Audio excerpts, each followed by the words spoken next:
The Galactic Council had seen many hostile planets, worlds with corrosive atmospheres, oceans of acid, or predators that hunted by thought alone. They cataloged them as Deathworlds, places where survival was unlikely, and only the most resilient lifeforms could exist. So, when the Council invited a human representative to observe their latest planetary survey, they expected him to be horrified. The planet was designated VX-109, a savage jungle world on the edge of Council space. Its atmosphere was thick with toxins, storms swept across its surface every day, and native creatures reached monstrous sizes. The survey team was composed of seasoned specialists, Valorans with armored hides, Drellin with their 6 eyes, and the cautious Nkari, cloaked in protective suits. At the center of them all stood a single human, Commander Sarah Holt, chosen because of her military experience and reputation for surviving impossible missions. To the aliens, she looked fragile. Soft skin, only 2 eyes, no claws, no natural armor. Merely a bipedal mammal. Yet she carried herself with a quiet confidence that unsettled them. "Commander Holt," said Professor Grelish, a Valoran biologist, "you may remain on the shuttle if you prefer. VX-109 is not suitable for unarmored species." Sarah arched an eyebrow. "You call it a death world?" "Yes," Grelish replied. His mandibles clicked nervously. "It is one of the most dangerous environments catalogued. The survival index is negative. Exposure time without protective gear is measured in minutes." Sarah smirked. "That's adorable." The aliens blinked, confused. Moments later, the shuttle touched down in the jungle. The doors hissed open, and the humid air flooded in. Alien researchers sealed their suits tighter, scanners already pinging with warnings. Corrosive spores, airborne toxins, extreme humidity. Sarah stepped out in nothing more than fatigues and a light respirator. She inhaled deeply, coughed once, then grinned. "Smells like summer in Florida." The Valorans exchanged glances. "What is Florida?" one whispered. Before Sarah could answer, the first predator emerged. A beast the size of a transport, armored with chitinous plates and lined with fangs that dripped acid. The Nkari shrieked and raised their energy shields. The Valorans aimed plasma rifles. Sarah just reached into her pack and pulled out a shotgun.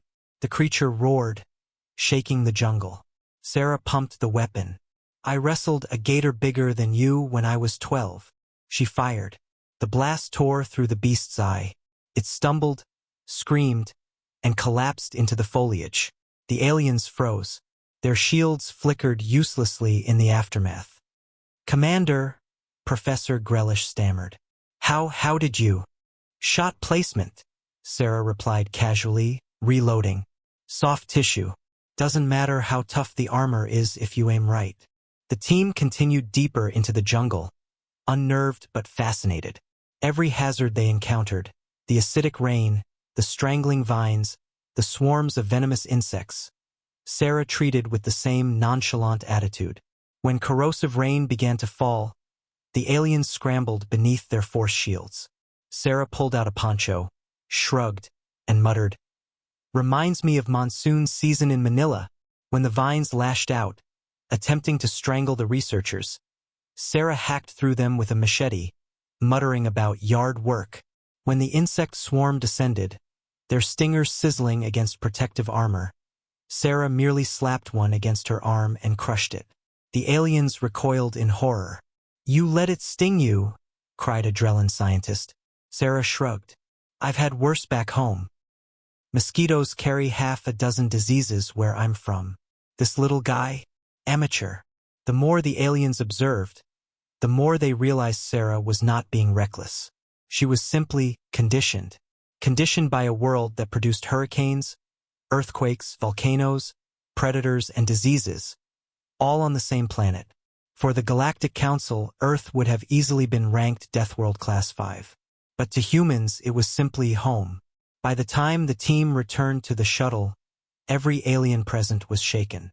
Their armor was scarred, their shields drained, their nerves rattled. Sarah, on the other hand, was humming a tune while wiping mud off her boots. Professor Grelish finally asked the question burning in everyone's mind. Commander Holt, how does your species live on a world that dangerous? Sarah smiled, her eyes glinting with amusement. Live? We thrive. Earth throws hurricanes at us, and we build stronger houses. It gives us predators, and we make them pets. Volcanoes? We build cities right next to them. Diseases? We cure them. Survival isn't just instinct for us. It's our hobby. The aliens stared at her in stunned silence. Sarah leaned back in her seat as the shuttle prepared for launch. You call VX-109 a death world? That's adorable. You should visit Earth sometime. Then you'll understand why the galaxy should be very, very careful about underestimating humans. And with that, the humans gained a new reputation across the stars. Not as newcomers, not as primitives, but as the apex survivors of the most terrifying death world of all.